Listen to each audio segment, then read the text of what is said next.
Thank you. Okay. Lord, I love the place where you live. And we're here in order to focus on you. Don't let any of the distractions or difficulties that we experience here get in the way of that. Lord, let what you say come out clearly to everyone who is listening. In Yeshua's name, I pray. Amen. So the parsha we're reading is called Behalaltecha, which means when you set up. And as we've been reading the book of Numbers, it's all about the things Israel is going through. Many of the stories may sound like they can come from any part of the Torah. For instance, this week we read that, surprise, surprise, the people complained. So they complained to Moses. Shock. So the thing is, there is no randomness in these stories in the Torah, in the Bible. The whole book of Numbers is following a pattern, and it's leading to a destination. And that is, these are the last moments leading up to the promised land. The nation has been in the desert, in the wilderness, disconnected from the world, in sort of a bubble of God's provision. There have been so many miracles and mistakes, and these things have all been kind of sharpening them into the people God wants. They've been building a culture with like a very specific principled foundation so they can hopefully become a kingdom of priests for the world. So at the beginning of this parsha, we read, Adonai said to Moshe, tell Aharon, when you set up the lamps, the 7 lamps are to cast their light forward in front of the menorah. So here we're already being introduced to kind of a theme in this parsha. You see, the menorah didn't illuminate itself by shining the light inwardly. It didn't shine the light back behind itself either, hiding it from view. The light of the menorah was projected forward prominently. Before it came, the light was in front of the menorah, prominently before the menorah. And Yeshua says the same thing when he said, you are a light for the world. A town built on a hill cannot be hidden. Likewise, when people light a lamp, they don't cover it with a bowl or put it in a lampstand, but put it in a lampstand so that it shines for everyone in the house. In the same way, let your light shine before people so that they may see the good things you do and praise your Father in heaven. But the lesson doesn't stop there. A certain theme that's also running through all this is responsibility. Because the very next verse, I've only gotten to verse 2, it says that Aaron was responsible and faithful to keep that menorah lit. That was literally a daily duty for him. And it's no less for us. It's work that we're called to do as well. Every day, salvation is renewed for us. So every day, that's our first duty.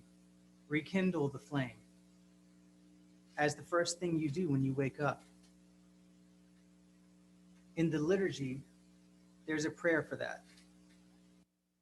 Modeh ani lefanecha, I give thanks to you, Melech Chai v'Kayam, living and eternal King, Shehechazarta bi nishmati b'chemla, for restoring unto me my soul with compassion.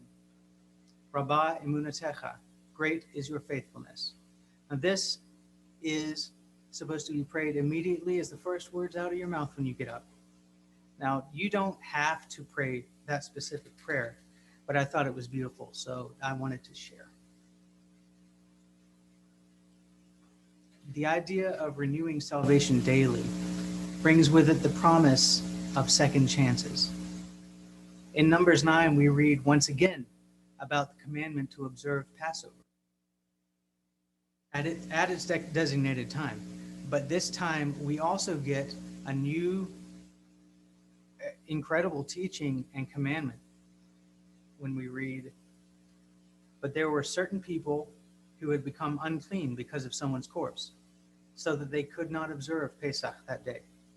So they came before Moshe and Aaron and said to him, 'We are unclean because of someone's corpse, but why must we be kept from bringing the offering for Adonai at the time designated for the people of Israel?'" And you see that their heart, their desire is to do what God commands here. Moshe answered them, "Wait so that I can hear what Adonai will order concerning you." Adonai said to Moshe, "Tell the people of Israel, if any of you now or in the future generations is unclean because of a corpse, or if he is on a trip abroad, nevertheless, he is to observe Pesach. But he will observe it in the second month on the 14th day at dusk. They are to eat it with matzah and maror. They are to leave none of it until morning, and they are not to break any of its bones. They are to observe, which means they are to observe it according to all the regulations of Pesach. But the person who is clean and not on a trip who fails to observe Pesach will be cut off from his people because he did not bring the offering for Adonai at its designated time. That person will bear the consequences of his sin. If a foreigner is staying with you and wants to observe Pesach for Adonai, he is to do it according to the regulations and rules of Pesach. You are to have the same law for the foreigner as for the citizen of the land."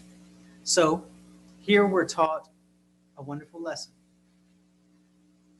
It's a lesson on second chances. So that means every one of us can experience God's mercy and renewal. But even in that second chance, the emphasis here is on responsibility as well. God's grace and Yeshua's sacrifice do not exempt us from our obedience to God. In fact,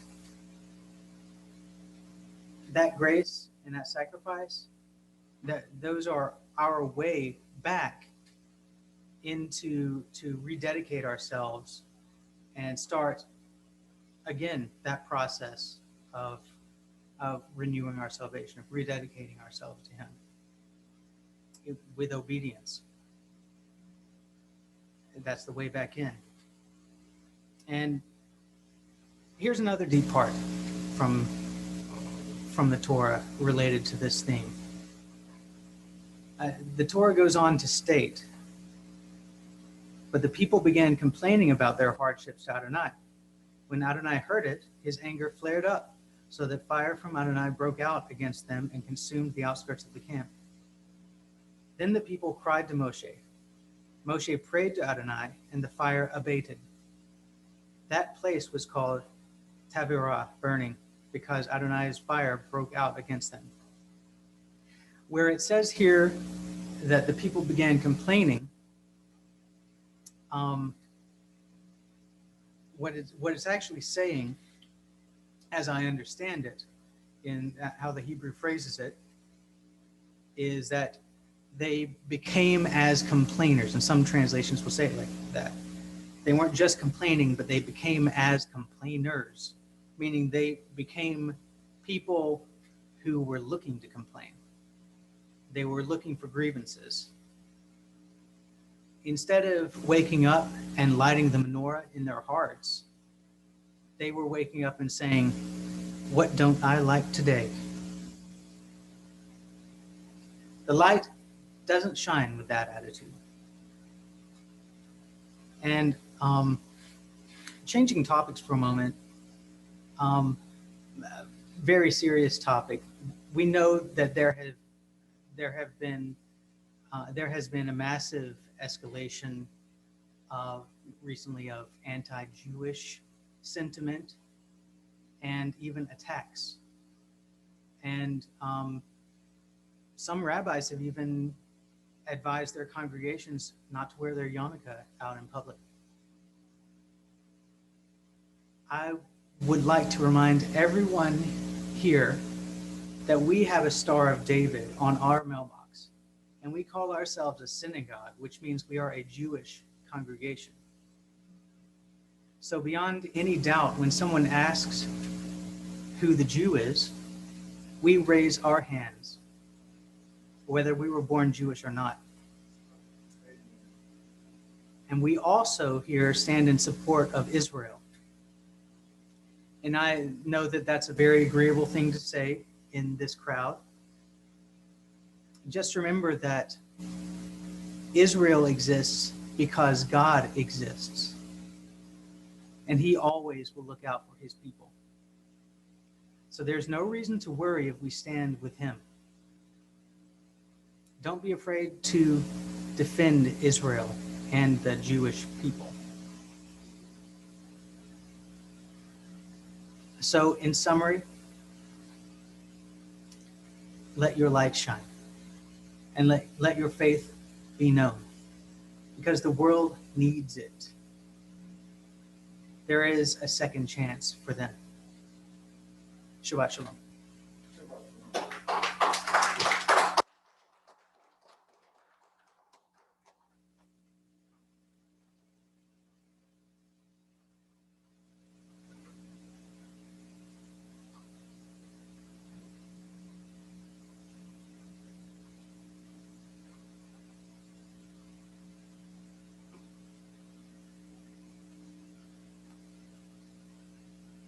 Thank you, Pat. That was wonderful. Thank you. Baruch atah Adonai, Eloheinu melech haolam, Borei peri hagafen.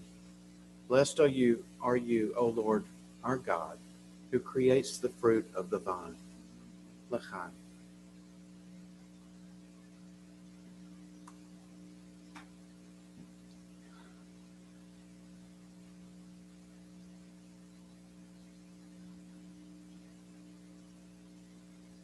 Baruch atah